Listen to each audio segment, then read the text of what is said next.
Do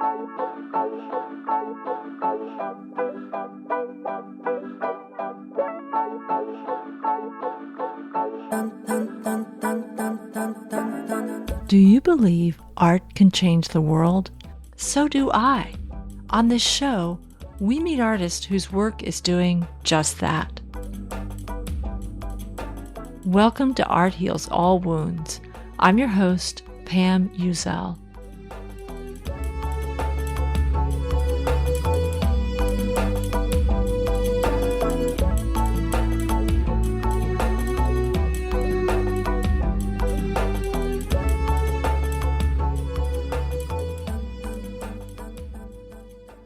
In this episode, you will hear me criticize Oakland just a little bit about its lack of public spaces.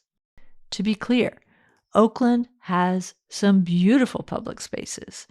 Lake Merritt, for example, is a beloved and much-used community space that also provides critical habitat to a lot of birds. The Jack London waterfront along the estuary is an amazing place to be on a beautiful sunny day. And Old Town Oakland is absolutely gorgeous and really kind of magical. In my opinion, it ranks right up there with some of the most beautiful downtowns in the world. When I look around my neighborhood, though, I don't see those kinds of public spaces, those multi-use community spaces, and there is room where they could be. Does your city have public community spaces? Probably. When you look around your city spaces, do you feel like they are for you? Do you see that space as meeting your needs, your desires? Do you feel welcome there? Do you feel safe there? If the answer is no, what do you dream that space might be instead? How do you achieve this kind of investment not only in your city, but in more underserved areas in your city? And if you were to get funding for a project for a public space, how do you create something that the community really wants? A space for families, for seniors. What about young people? What do they want? Those are just a few of my questions. Finding answers to those types of questions are exactly what the guest on today's episode does. Nikko Kimzin is a nationally recognized artist director and equity consultant. Nikko founded the Petaluma, California-based Kimzin Creative, an arts and equity firm that's transforming how communities imagine and build the future. As an artist, Nikko is all about centering community needs and visions and being a bridge to city planners as they design public spaces. For Nikko, artists can no longer be an afterthought in these kinds of projects, sort of like the cherry on top. They need to be at the table from the beginning as problem solvers and as those who have the skills to center the community's desires so that this new public space serves them. As Nikko says, what a beautiful way to design these new worlds. Now, all of this introduction doesn't begin to describe the leadership, the vision, and the joy that is Nikko Kimzin. I hope when you listen to our conversation that you'll take away a little bit of that joy for yourself.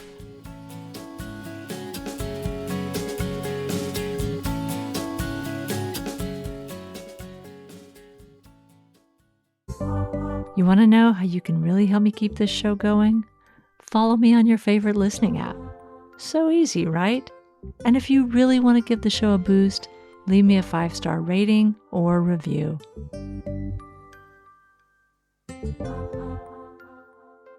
Hi, Nikko. It is really great to have you on the show. I'm so glad that you agreed to come on to Art Heals All Wounds and talk about the work that you do. Thanks, Pam. Super excited to be here. I love talking about the work that I do. That is fantastic. And I do want to say before we get too deeply into it, I did watch you on the California Arts and Council panel that you moderated. And great. Your energy is amazing. And also, Thanks. I want to say, I loved your outfit. You kept referring it as the Blue Origin space suit. That's right. Thank you so much.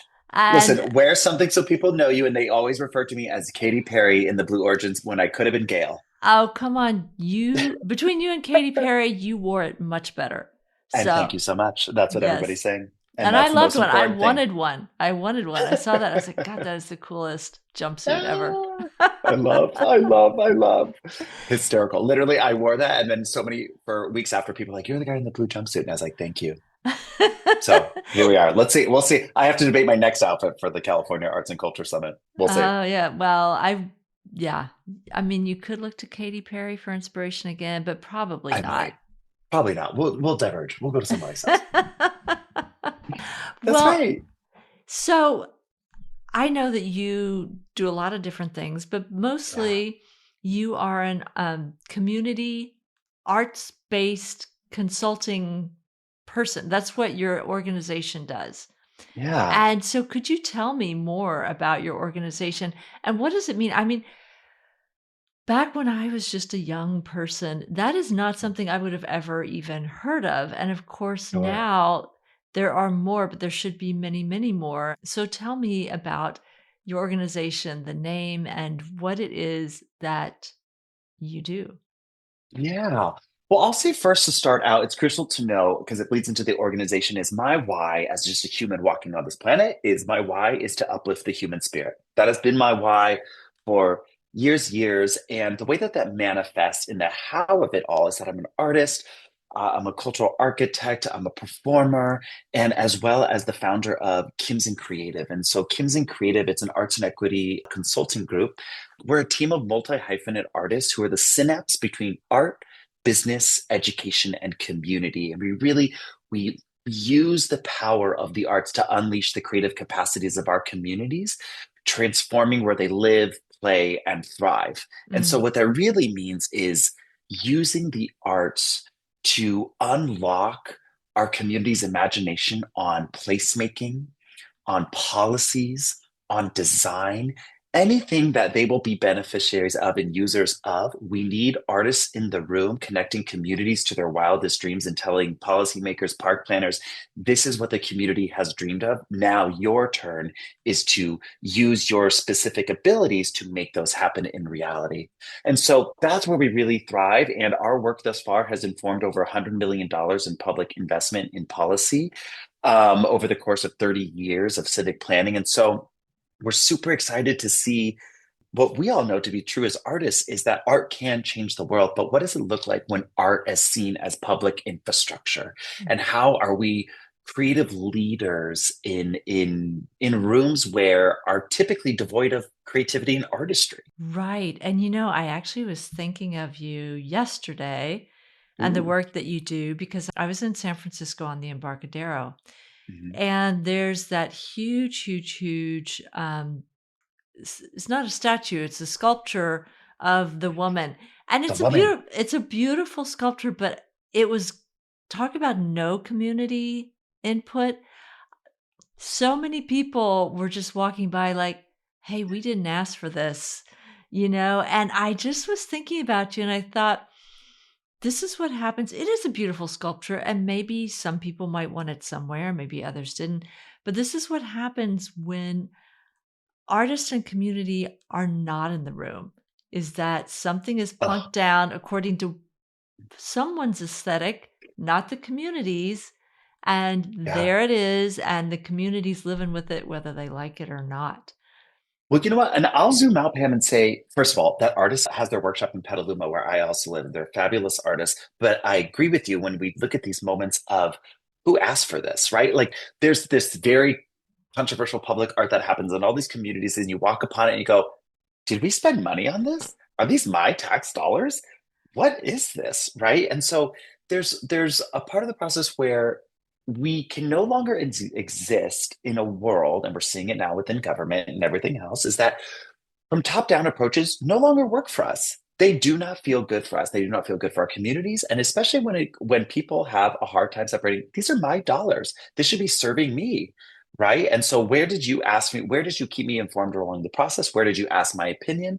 Because I have a say and I want, and what they're really asking for is they want to be participants of the verb of democracy.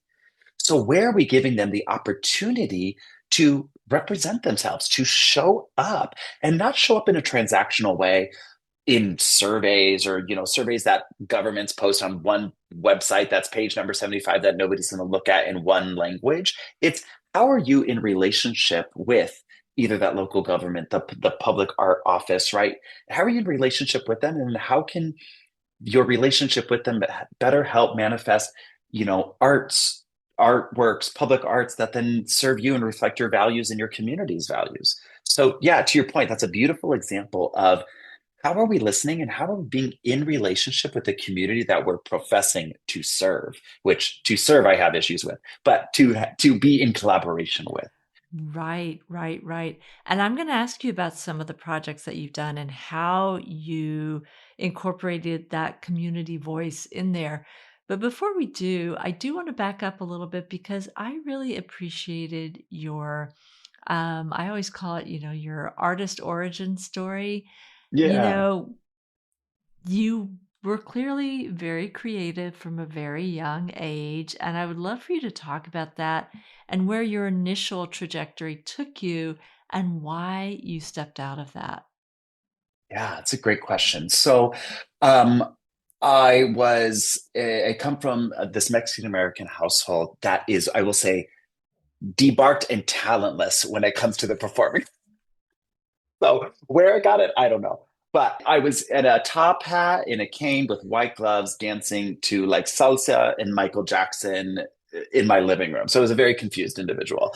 But I knew that I had this want to perform and just put on shows in my living room. And from there, my mom said, "You're really loud. I think the high school theater department would really like you." And so that's where I went. And I really was the first time that I found, I'd done sports, I did all these activities and groups where I really found my people, right? My people. And we know the jokes and the everything about theater people, but theater people are just living on a frequency that is 10 above, right? And that really are hungry for life, laugh louder, feel deeper. It was a place where I felt like I could really be myself, my authentic self, and that was supported and celebrated. And so that was when people talk about this, this co-opted word of belonging. I guess that's where I felt like I belonged, in and around a culture of people that wanted to live life to the fullest and were going hungry after it, regardless of what people cared. And so that was my first, I guess, drop of like, oh, this is what belonging tastes like. And then from there, I went to school and I got a BFA in musical theater where I studied Mexican American studies as a minor. I also then went directly from there to New York City, spent a decade plus as a performer. And from there, this was pre-Hamilton, where I was, in a file of a casting director and my agents as a Latino with the thick accent, gun, and a gang. And I went from West Side Story to West Side Story to then I was in Sister Act. And I kept pleading my agents to tell more complex stories that weren't just this. It really became the issue of, do I wait for the industry to change or do I learn new skills in order to help change the industry? And the latter was really the course where I went and I started to learn how to produce, and I started learning to produce short films, photo series, education programs that worked with marginalized communities to help tell those more complex stories that weren't seen on larger stages. And then I started getting into education. And through education, I started working with a theater company. In education, I was working to develop curriculum and programs, arts education programs for the schools in the Bronx, Brooklyn, and Harlem. And from there, I just loved like this concept of, yeah, you shouldn't be taking Hello Dolly to schools in the Bronx because there's some dissonance there. And naturally, these kids are theatrical. So, what is the right container that is relevant to them that allows to pull that out of them, right? And so that's now what we call culturally responsive teaching. But back then, it was just make it make sense, make it fun, make it relevant. And so then from there, I started working as the director of education and community engagement at a theater out in California, where I was really in charge on equitable access to arts education that was free arts programming, that was bilingual, and really using this cultural strengths of, it was a predominantly Latino school. And so you go into the school and you would say, hey, um, do this melodrama, which was they were doing in the past, and it was not relevant, and it was kind of this old Western that had all of these cringy, oh my gosh, I can't believe we're still doing this flaws. So now we changed it to, hey, you know what the same effect is? If we were to say telenovela, it immediately clicks in, and these kids would develop their own scenes, these telenovela scenes that were 100. They put on wigs, they would be the abuela, they'd have their chancla out, they were doing theater, but you had to create the container in which they understood it in their natural lives, so that you could see them blossom and understand, oh, this is theater. I Right. haven't been to a traditional theater with red velvet seats, but I've seen a telenovela. I know when stakes are 100. I know the conventions, and this container feels right for me to express my way in this curriculum of Mm, theater. And so from there, I really just became a passionate about, I think this is right, right? Is creating the right container that feels right for this audience, for them to share their brilliance. And so that then led me to creating Kimzin Creative in 2021, consulting firm, and really saying, how are we the creators and builders of new worlds, artists, is which I believe we are, and what rooms do we need to be in to help build these new worlds? And to me, that meant policy, that meant funding, and that meant placemaking. These three traditional places where our marginalized communities are left out of intentionally. And that's why we're living in the chaos of modern society. So now, speaking both languages, how can we nudge our way in, use the power of the artist, be in deep relationship with community, and really build these new worlds one step by step, and not in a transactional way, but a relational way, that once we leave, the community's still there, becoming stewards of land, stewards of policy, stewards of funds and granting. And so we're really excited to be in a tradition of creative placemakers, thought leaders in partnering artists with community for long lasting change. mm. That's an amazing path of your life. And Yeah. what I think is really interesting, you're touching on things that are universal, but I also think are really, in particular, very relevant to the Bay Area and very Mm. relevant to, I don't know, maybe the past 10 years and even more relevant post pandemic. And this idea of placemaking, like community involved placemaking is fascinating. I want to touch a little bit. I know you did a project in Petaluma for a Mhm. river park, and I think one thing that many places in the Bay Area could be stronger on. We have beautiful natural resources for Yes. sure, but these public spaces where we can gather, we're very much a car Mm. culture and we need to not be. And we also, since the pandemic, need to not be a screen based culture. And you have so much potential, especially people listening beyond the Bay Area.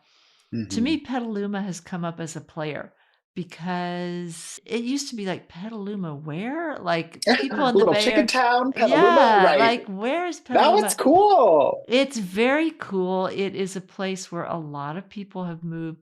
They were priced out of the inner Bay Area and Mhm. they've moved and it has become a place now. Like definitely Yeah. you wouldn't just drive by it on the freeway anymore. You might go there to see shows, you might go there to Yes. see eat at restaurants.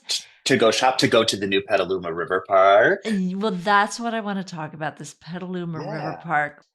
How did you get involved and what has been the process to create this community space? Because we all Yeah. know it could have been a non-community space. It could have been a space, but not designed by the community. So can you talk about that? Yeah. So first I have to back up and say the way that this all started is I was working and doing a community engagement on to design the general plan for the city of Santa Rosa. Mm. And that's a 30-year strategic plan. And one of the main players in it approached us because they said, hey, listen, we don't have any data from populations under 24 years old. And this is to inform roadways, developments, schools, multi-million dollars over the course of 30 years of policy. And they hadn't heard for a single person under 24, which is, Wow. which I cannot tell you how normal that is in city planning, which makes you so mad and so sad, right? And so they are such joyous partners. They brought us in and we said, great, we're going to use artists to do these workshops. We're going to do hip hop poetry workshops. We went into juvenile hall. We were working with juvenile hall youth in order to have them write letters that said, hey, dear future self, when it comes to housing and it comes to health, this is what I want my communities to look like. And then we take those and we do thematic analysis and we say, here's the top priorities that are emerging from our populations under 24. And we did that with visual art collage workshops. We did that with a bilingual coloring book for our grades that were in grade school. This massive community engagement project. And can I just say, the number one piece of data that came up there was an environmental justice component for our populations under 24 years old. The number one data point came up was they want access to quality green space. Mm. And if you were to ask some of us adults, right, and we're like, kids are always on their phones. What are they doing? This Gen Z, this Gen A. No, it's because we haven't given them a better option. Mm-hmm. So if they can walk to a park where they can hang out with their friends for free, get a coffee, do things that they want to do, go see stuff, they would be there. And that's what they want. And that's what they told us. And the lack of adults listening and activating every single dollar we have to make their wishes come true, that then would lead to better health, social, mental health outcomes, is our fault. Mm. So, what I will say is, knowing that is a priority, we were always looking for a placemaking project when it came to where can we really, because that was a policy project that would then help inform Florida parks, transportation. We were approached by the Petaluma River Park Foundation because they had already done some work from the community, and community said this needs to be based in community engagement. And so they hired us as the community engagement firm to really make this happen. And they're an art park as well. It was established first by artists. So they love this idea and approach of using local artists. And so that's really what we did. Is it was a 2-year process. And we had, bilingual arts engagements spanning over the course of a year and a half that was really to inform operations and programming and design of a 35-acre park in the heart of Petaluma. Mm. And this was by, for, and with community. And that is community in the sense where I've never seen a foundation say, oh, this is going to take time, money, and a commitment for us to be willing to let the process change us. Mm. Right. And so, really, with that dedication and that heart towards we cannot move unless community moves with us is a different way of thinking. Yeah. Right.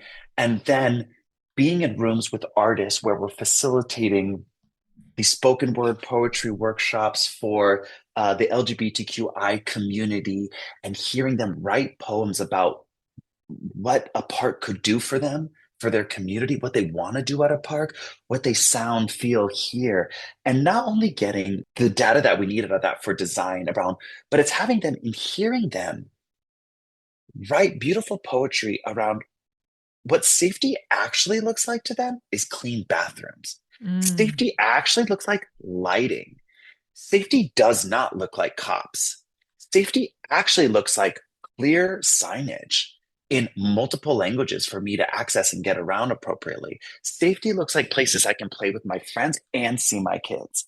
Safety, right? And so you get this nuanced meaning that then with this beautiful gift that we can give to our beautiful landscape architect, CMG, and say, here's what the community said, here's this beauty. Now your job is to use every skill you have to activate that through design. So to me, I'm like, what a beautiful way to design these new worlds using the wisdom and genius of our community. And not only that, our community is still there. Like they're active community advisory members, they're board members now. And so it's this beautiful thing of if it wants to be for the community, it has to be by the community. Mm-hmm. Mm-hmm. That's pretty amazing. I saw some images of one of the things you're doing was were you having kids write down like their wishes on little things that they Yes. could put on a wall? Were you surprised by some of these wishes that you were getting from these children in the community? Yeah. So one of our engagements was, traditional engagement is we'll send out a survey via email. And if you don't respond to it, good luck to you. And they were looking for something different. There was a festival that was happening on the land. And I said, you know what's really fun? Let's build something that's super fun and colorful and engaging. And let's just ask them their dreams. Right. And so there was this thing, and it was a simple sticker, and it was a map of the river park. And it said, I wish this could be.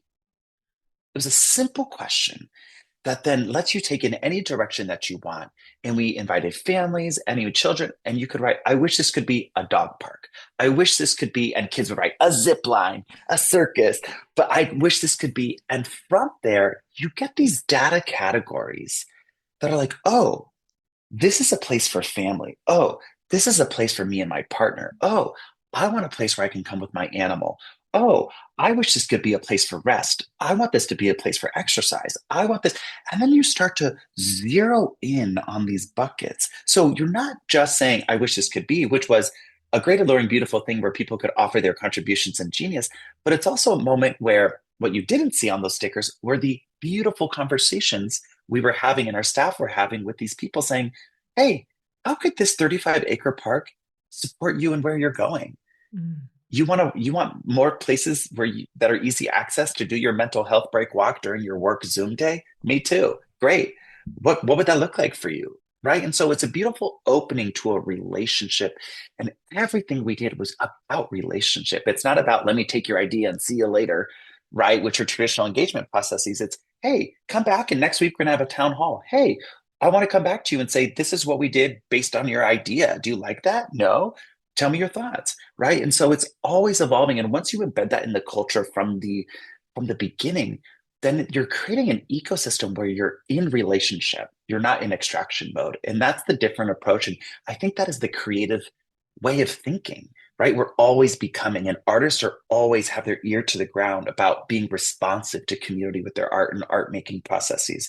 So I think that's really where the arts and public design are a huge benefit. It's about relationship and giving us something to do together Mm. and creating basically the park is a huge art project, is a group art project, right? And so how can we be facilitators of a group art projects?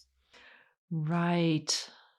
And I'm thinking of some of the truly magical spaces like that that I've been to in various cities and towns.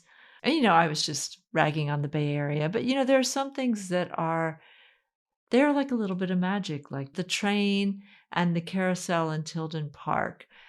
I'm a huge fan of the city of Montreal, and there's so many public spaces there Love. that yeah, and even New York, I know that there are some that have been critiqued a lot because they have, of course, contributed to gentrification. But Mhm. there's so much public space there that you can Yeah. just be out and about. And I live in Oakland. There are Mhm. some amazing ones like Lake Merritt. The waterfront at Jack London Mhm. Square is incredible. But then I feel like you get out into sort of the outer reaches of the city where I am. I'm in Deep East Oakland. And Mhm. they started falling out away. And I'm so curious, Mm. how do you see openings? I mean, I'm even thinking your your agency should come to Oakland, um, Yeah.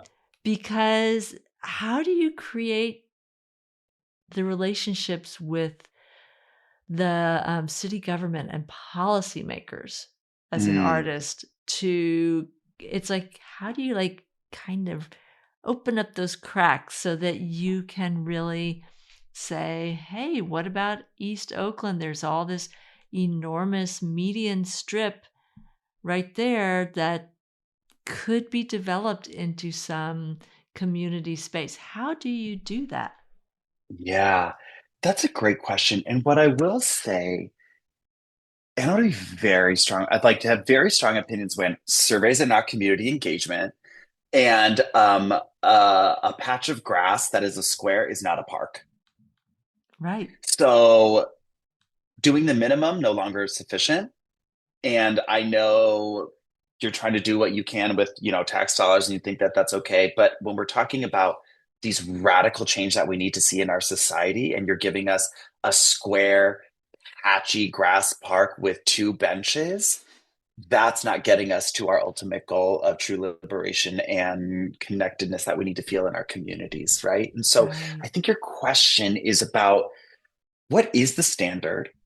And it's now walking into places strong backed and saying, I know you thought it was this because that's how we've traditionally done it. There's other ways to do it. And we're going to hold you accountable to thinking and be creative and thought partners, right? And thought partners, because how many policymakers have an artist come into their office and say, hey, we would like to help you solve this problem? Right. None. Because A, artists feel at sometimes, and we've been trained psychologically to say we are the beautification, we are not the strategists. And I'm Mm. so done with art being just for decoration at the end, but we need to be the designers at the beginning. Right. And we can really be all of it, right? But I don't want to see more electrical boxes that are painted with murals. I'm bored. I want to see whole new parks. I want to see whole new infrastructure that we don't even see the electrical boxes because artists have thought of better ways to do it. And Right. so I think part of that is it's a cultural shift of getting what I say muggles, non-artist folk or non-magic folk to see the value of the arts. I will no longer be in a room where I am fighting for the value of the arts. That is your homework, right? Right. Right. And we have to, and the arts have been wiped out of every single curriculum. This culture of American culture where we do not value the arts as public infrastructure, that it should be part of our daily lives, that it's an accessory piece that we should pay a high premium for, that is inaccessible, and it's a nice to have. Mm. I'm so disinterested in side dish art. I'm interested in the full dish, right? This is the entree. It is roadways. It is education. It is hospitals. It is art and culture. It is part of our daily livelihood and infrastructure. So I think part of it is changing the perception of the muggles that are in the rooms that we don't normally see ourselves in, and getting them to see artists and creativity as an option to help solve their problems, Right. right? Because if we know one thing about artists is we will find a way and we can help strategize non-traditional ways that are more expansive, more colorful, more beautiful and fun. And then B, for artists, I take accountability for our artists a lot and say, how come you are not stepping up to the plate? I Mm. challenge you to say, I understand you want to paint your murals, and we are in the business of art as, right? So there's art for art's sake. Love that. That is individual practice. That's so beautiful. I challenge artists, if you want to be about building this new world, step into art as health, art as public infrastructure, art as transportation, art as policy making, and go to someone as a unlikely collaborator, a policymaker, and say, what is the problem you're solving? Here's the tools that I have. Where might we be able to collaborate on this? Mm. And I think that's really the meeting of the minds is them seeing us as an option, us seeing them as an option as a canvas. Right. And I think that's where it begins. And then it begins a relationship. And I can tell you, the people, the collaborators, the policymakers, the park planners, once we've done this, they're like, why would we do it any other way? Right? Because it's a no brainer in we're all great artists, policymakers, park planners, designers. We all want to be in service, quote unquote, to community. But the question is how we do it, the impacts that it'll have. And then I see the long form relationship that it will have after. And that's really where the power of the arts come in. Right. And the ability to shift, as just to kind of echo what you're saying, this whole idea of how we do this, Yes. that it's no longer a new idea, but it is the way that, something is done when we're creating community spaces. Yeah. And I'll just say, and we're feeling this everywhere, you have to do a lot for me to put hard pants on, get up my butt off my couch, turn off Netflix, drive in my car, park, buy a coffee. You got to do a lot to get me to do that, Right. right? You have to incentivize me a lot to be present in a place now. So we really have to be thinking in new creative ways because they will not just come. You give me a Right. patch of grass, I'm not coming, right? You give me cool programming that I actually want to see, that I felt like I was a contributor in, that all my friends are going to go to and go be a part of. I'll put hard pants on and I'll drive. Right. And we know the benefits of hard pants and driving and experiencing culture with friends is that leads to what we really want, which is connection, community, greater life outcomes, right? When it comes to health. And so we really have to start seeing it as an epidemic of social isolation that we really have to cure using artistry and togetherness in any way we can. Right, right. I've even read it's not even so much this time with close friends and family. It's the people that you're going and encountering in the store, that the other people sitting in the cafe, the people that you pass by on the sidewalk as you're going somewhere, which are really, I don't want to say something that's untrue about what I read, but I think they said that's even more important to people in terms of not feeling isolated, that you are Yeah. out in community, whether you know those people or not, the ability to see other people out Yes. doing that. And I feel like, again, that's why we need these public spaces that are alluring, as you are saying, that we would feel Yes. like, hey, I'd like to, instead of reading my book at home all day, I'd like to take my book and go sit in such and such a place and read it all day. Yes. And to me, I look at where else can you find a person of Catholic faith, Jewish faith, a teacher, a doctor, a Gen Z influencer, a fashion designer, a photographer? Where can you find that? At a music festival, Oh, yeah. at a theater, at an art gallery.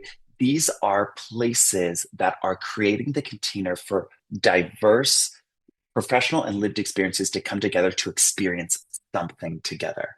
Right. Because if not, it's just going to be this one little neighborhood that these one little people from the same neighborhood go to. If not, it's photographers all go to the same photo gallery, the same, right? And so we're looking for places that really can expose us and tear apart what's happening right now with this division of right side, left side. It's building containers where we can all relearn how to be humans with Mm, different perspectives together. And so I look at the power of the artist to reconnect us and build those spaces that other places do not have that superpower. So how do we as artists tap into that and really come alongside other non-traditional collaborators like policymakers, park planners, wherever, and say, "Hey, we're stepping up here to help the social isolation within our communities, and we'd like to be a thought partner in that."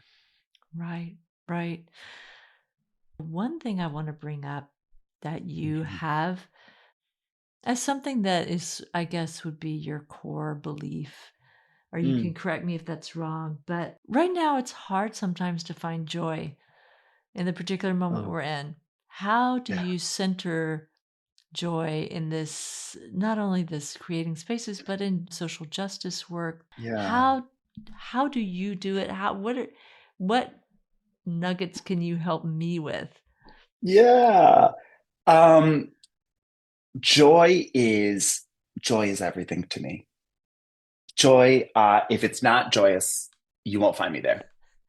And I am very fortunate that I'm a person that wakes up in the natural position of joy. And my daily practice is to protect my joy. Mm. And so part of that looks like, there's this phrase of, I got to refill my cup. I am a pre-fill my cup. I'm going to get my coffee. I'm going to journal. I'm going to listen to my favorite beats. I'm going to go for a walk. I'm going to go work out. I'm going to go do the things that I need to do to make me sturdy so that I can be existing out of an overflow and nobody can take from my cup, but I can give from my cup. And so to me, I pre-fill my joy so that I can dish it out, knowing that that's my superpower. Right. And what I say about the uplift the human spirit is that I have that objective in my mind daily. And what that means is I can walk into a coffee shop and I can achieve that by going, oh my God, like today, there's a woman who smelled this incredible perfume. I was like, what are you wearing? I'm obsessed with that. That smells amazing, right? Who doesn't love somebody hyping them up and have that in that exchange of joy where it could have just been, can I get a coffee?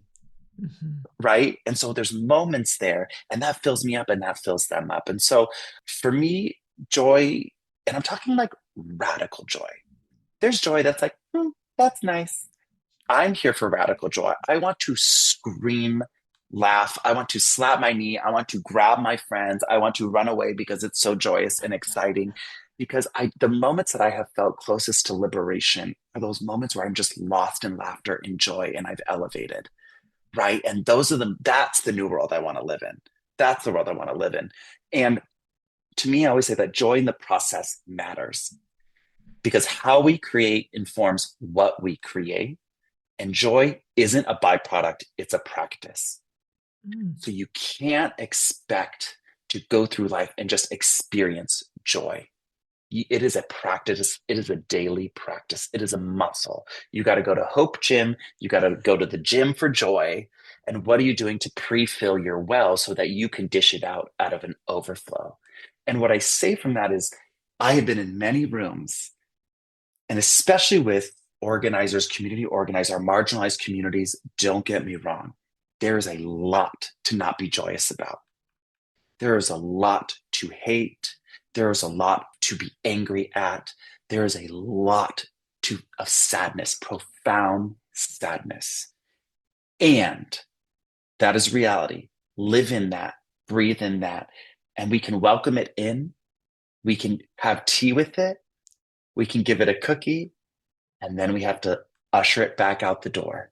Because when it becomes all consuming, then we're just concerned about the tearing down of old worlds, but not the rebuilding of new worlds. And Mm. I need to have gas in the tank so that I can imagine what are the ways in which we're tearing down the old worlds, but the energy is reserved for the joy and the collective liberation in this new world. Right. It's so funny. You're kind of exactly expressing, I think, the frustration of a lot of people with our current politics, Yeah, in that for forward. there's no vision forward what comes next, because always a horrible moment is a moment of possibility, Yeah, yeah. because, There's well, you mhm. imagine what can come after this moment. We have to be forward thinking like that. We have to be thinking generationally, right? In a system right now, in a government that wants to control, control, control, and tear down, we have to position ourselves in a marathon. This is not a sprint. And what do I need? What does my community need?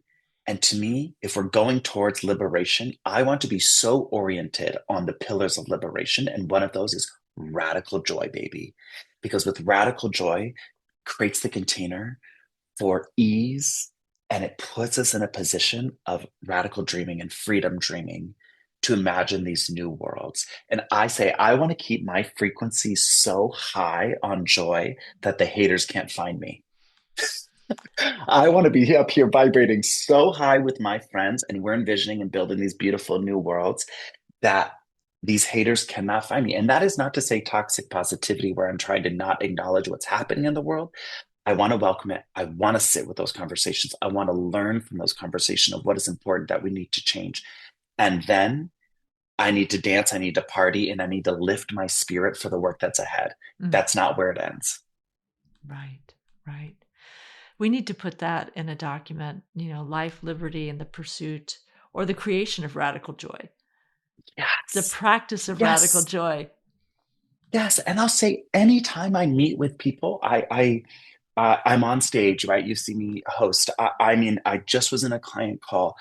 I'm sitting with a community member having a coffee. Is every time we'll walk away, and it's a joy is a free resource.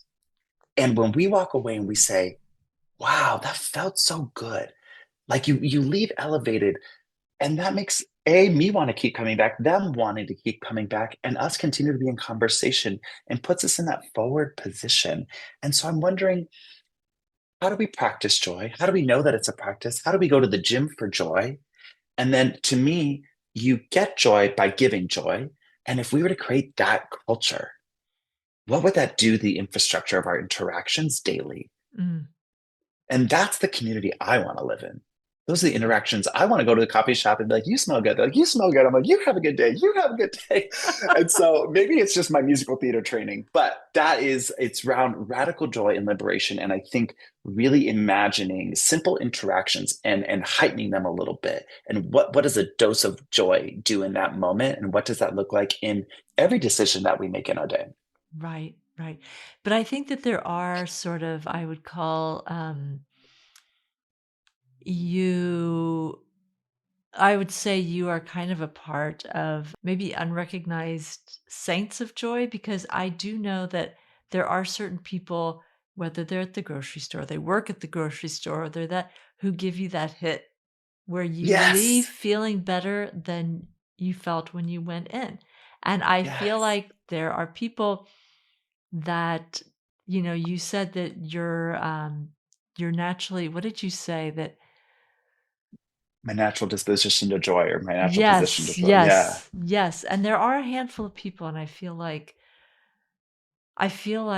that there are enough people that this could become a cultural shift.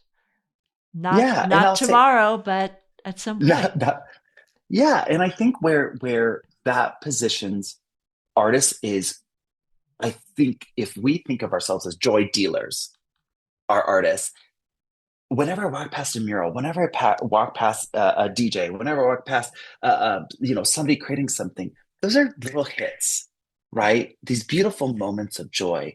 And I'm like, if we want to build more beautiful spaces, more engaging spaces, and also just live in this world of joy, how can we be unified and leading this charge of this movement of joy, movement of connectivity as arts and cultural workers, knowing in this moment, this is what our community needs. So Right. let's go after joy. Let's create beautiful places for people to gather. And just maybe then, if we create the soil, what would happen in the planting of relationships, connections, healing? And then does that start to shift culture? And then after culture, what policies are created to continue to support that culture moving forward? Right. Right. Well, I'm wondering, have we not talked about something yet that you really, really want to share? I will say in this arts is community engagement. I want to make the case now for people that maybe aren't artists or don't see the value of the arts. Because a lot of times when I'm walking into some rooms, I have to petition the value of the arts. And to me, I'm like, it's everything. And they're like, but I'm like, more specifically, it is this.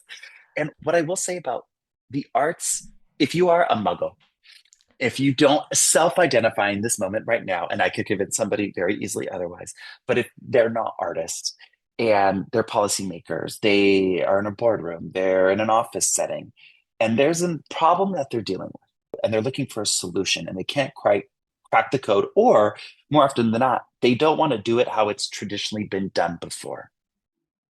I want to invite them into artistry, into a coffee with an artist, into asking an artist to help them look at this problem differently. And here are my main bullet points of maybe why. And this would be the case for why artists are uniquely suited to help you solve your non art problems. Is that art creates a joyous container for us to dream, that freedom dreaming is really about analyzing where we are and where we're going, and we need a guide. We need a guide and we need a tool to help us paint, write, whatever we need to do of that new world. Because when we were asking high schoolers, where are we now? What's terrible now? They could tell you very easily.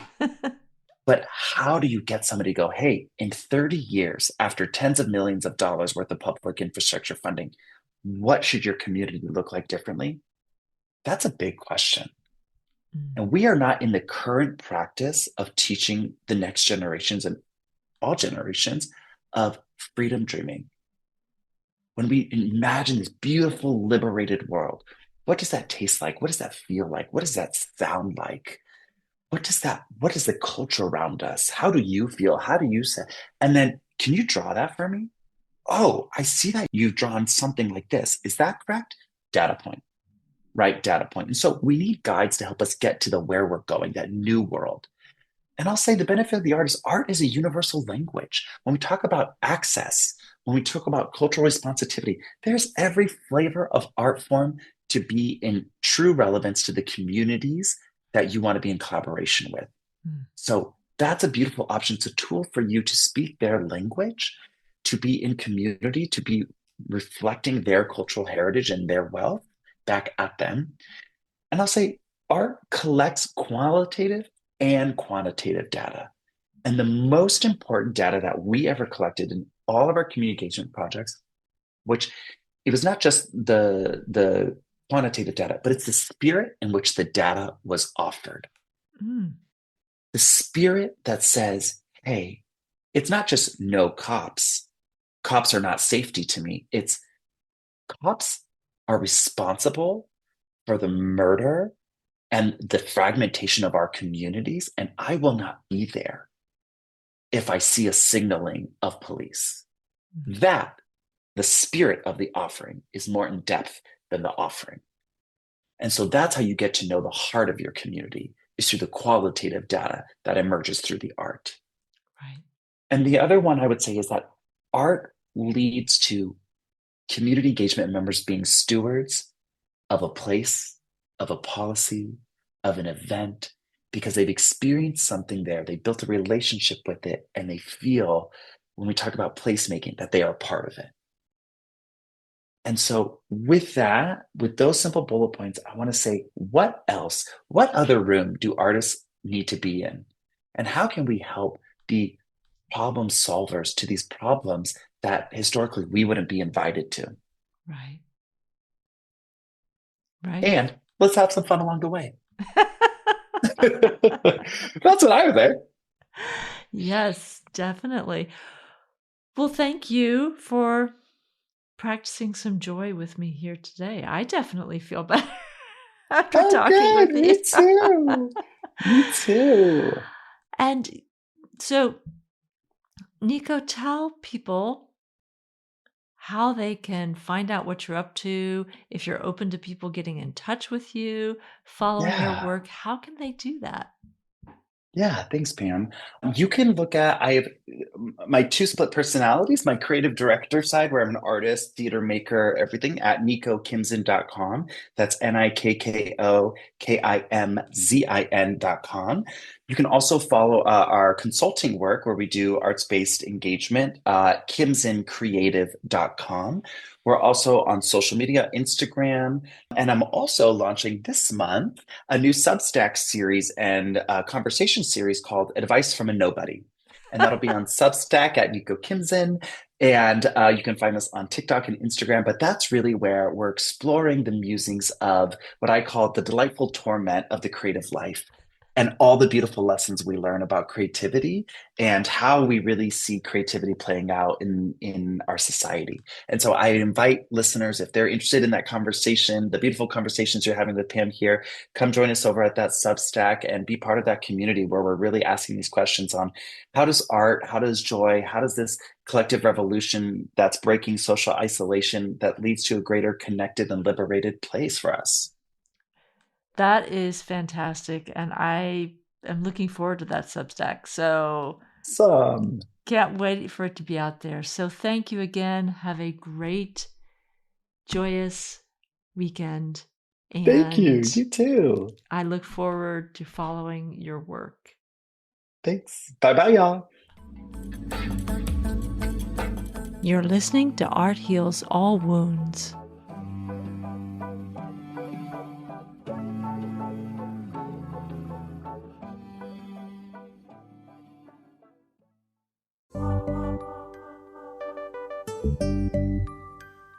Thank you so much to Nikko Kimzin for bringing his radical joy to this podcast. I'll put all of Nikko's contact info in the show notes so that you can follow his work. And thank you for listening today. I'm not currently using social media, but if you'd like to get in touch, you can reach me through my website, arthealsallwoundspodcast.com. You can also find me on Substack. I'm looking forward to hearing from you. The music you've heard in this podcast is by Ketsa and Lobo Loco.